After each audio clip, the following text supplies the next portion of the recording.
Hiyo ndoa leo aondoke. Yote ameingia kwa hiyo ndoa leo tunafanya nini? Tunamuondoa. Si tumuondoe mtu. Ni mtu alikuondoa hapo. Ama ni hiyo familia. Mama Zainab hakuelewana na yeye. Akasema uondoke alete mwingine. Ndio. Nasikia madhaino kwa si hata wewe mdogo lakini kuna siku utakuwa madhaino. Na mimi nitakuwa fadhailo pia. Sasa fadhailo na madhaino wasiki. Dada kama ule unamwondoa kwa ndoa yake aende akafanye kazi kwa nyumba. Wale watoto wa mtu mwingine lakini watoto wake wanateseka kwake, hiyo tunakataa. Kwa mtu anasema hiyo tunakataa katika jina la Yesu. Sasa wanakuchukia kwa nini? Atuelewa. Hata hiyo sura yako vile ni mzuri. Unafukuzwa kwa ndoa. Kwani wanataka walete malaika mwingine? Sielewi. Tunasema hiyo ndoa mpaka utarudi. Amina. Na hiyo madhaino aidha yeye aondoke lakini huyu arudi kwa ndoa yake. Si vizuri hivyo. Huyu madhaino alitaka okay lakini wewe urudi kwa ndoa yake. Ama huyo mzee aondoke huko. Bwana. Ndio. Ungependa kurudi kwa ndoa hapo utaki. Sitombele mzee asirado usiku. Apige simu asubuhi na jioni. Mpaka mama arudi kwake. Si hapa ni leo tu tunatumanga na roho inafanya. Si hapa ni leo tunatuma na roho inasikia na inafanya.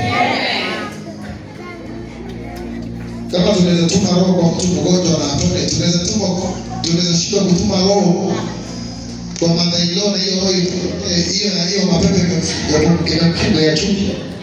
Sasa anachukia huyo kwa nini?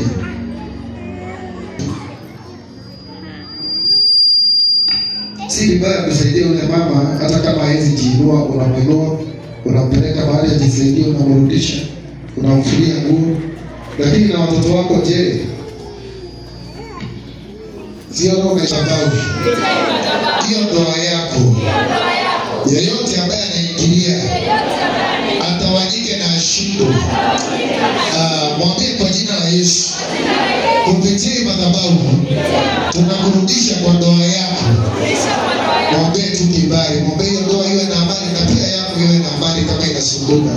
Kupitia madhabahu yoyote ambayo imeamua kuwa na amani, kupitia madhabahu. In Jesus name tunaomba na kuamini. Mtu aseme amen. Mwambie barikiwe.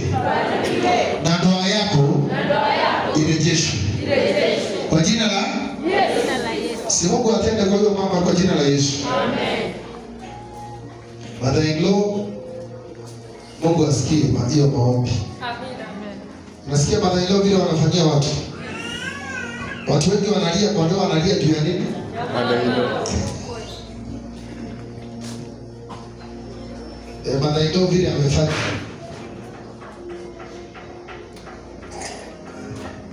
Sasa wewe ambaye unataka kuoa, ukioa usiwe sababu ya mamako mzazi. Oa sababu wewe ndio unataka kufanya nini? Kuoa. Sababu kuna mwingine labda alioa akilazimishwa na mzazi.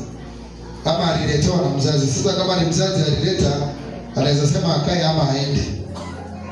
Sababu si amejitafutia, aliletewa.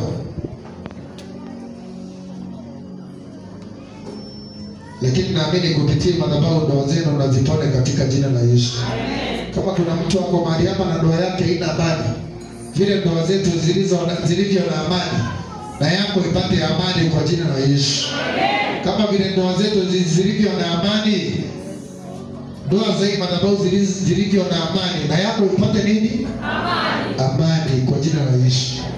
Asante. Twende kwa haraka kidogo. Mahitaji